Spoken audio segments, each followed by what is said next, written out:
Hello everyone, welcome to Yatri IAS, Roads to Rank. And in this pursuit, we have discussed the 14th topic of Parliament chapter of Lakshmikant, which is multi-role function of Parliament. And उसके बहुत सारे सब part थे जिसमें से कि दो हमने कल की क्लास में देख लिए थे, legislative functions and powers and executive functions and powers. So now we are going to move ahead with that is C, which is financial.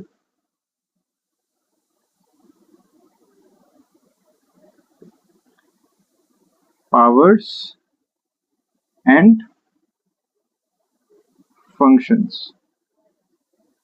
हमारी पार्लियामेंट के पास फाइनेंशियल पावर्स भी होते हैं, तो वो क्या है वो देख लेते हैं. पहला तो यही है कि कोई भी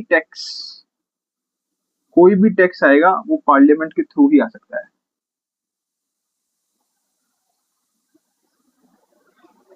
बाय लॉ ओनली. इसका मतलब बस ये है कि without a law no one can impose or levy any tax. ठीक है. दूसरा, हमारी जो पार्लियामेंट है इसके पास ना फाइनेंशियल कमिटीज हैं,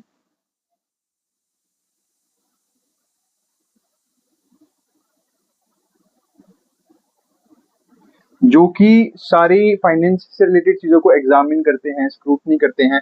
और वो तीन, they are those financial committees are 3 in number. First is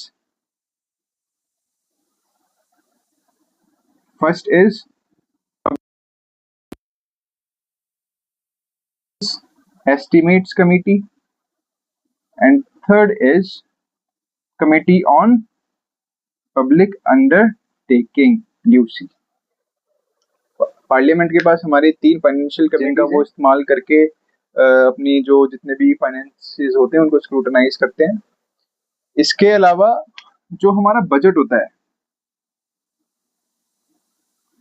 budget ना प्रिंसिपल ऑफ एन्युटी पे budget follows and rule of lapse. इसका ये मतलब है कि जैसे कि हमने देखा जब हमने बजट पढ़ा कि हमारी पार्लियामेंट बजट सैंक्शन करती है अपने काम करने के लिए. तो बजट जब सैंक्शन हुआ, जब वो पास हो गया अप्रोप्रिएशन बिल, तो उनके पास पैसा आया सरकार के पास. अब जब सरकार के पास पैसा आया, ठीक है, बहुत सारा पैसा सरकार के पास आ गया, तो वो जो पैसा है वो इस्तेमाल करेगी 1 फाइनेंशियल ईयर. और लेट सपोज उन्होंने 100 रुपए, इमेजिन कर रहे हैं, उन्होंने 100 रुपए पास करे और उनसे सिर्फ 80 ही खर्च हुए, तो कितने बच गए? 20. प्रिंसिपल ऑफ एन्युटी बोलता है कि ये जो 20 रुपए हैं ये फंड के अंदर चले जाएंगे.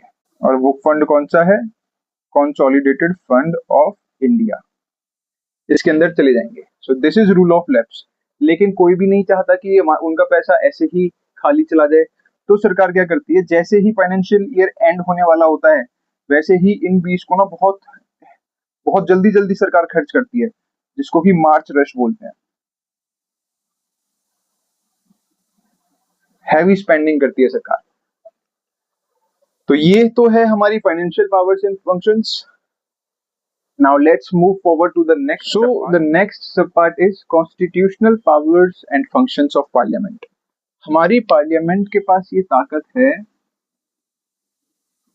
कि वो हमारे कॉन्स्टिट्यूशन को, जो कि हमारी एक बहुत सेक्रेड किताब है, उसको वो विद चेंजिंग टाइम्स अमेंड कर सकते हैं बाय वे ऑफ एडिशन. कुछ अगर ऐड करना हो, बाय वे ऑफ वेरिएशन, कुछ चेंजेस लाने हो, बाय वे ऑफ. लेकिन ये जो कॉन्स्टिट्यूशन को अमेंड करने की जो पावर है ना, वो सिर्फ और सिर्फ पार्लियामेंट के पास ही है. स्टेट लेजिस्लेचर्स नहीं कर सकते.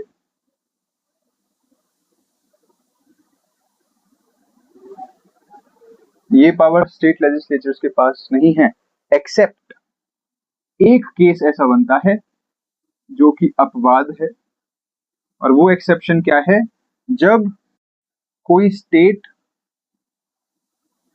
रेजोल्यूशन से पास करे मेजॉरिटी से for the request for legislative council.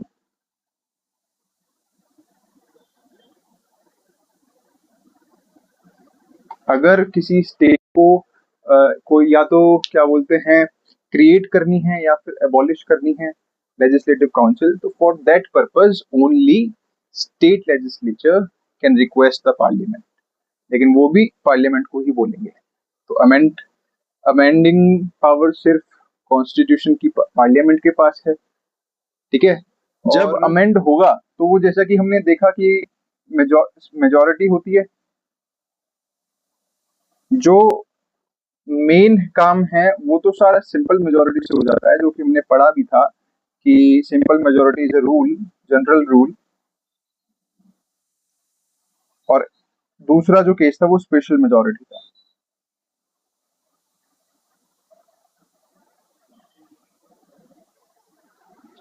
Present members, majority of present members and voting, simple majority हो गई। और if it is considered that majority of more than 2/3 members present and voting, then it will be special majority. In federal cases, जब federal structure change करने की बात जब आती है, तो स्पेशल मेजॉरिटी में एक और क्लॉज ऐड हो जाता है, कंसेंट ऑफ स्टेट।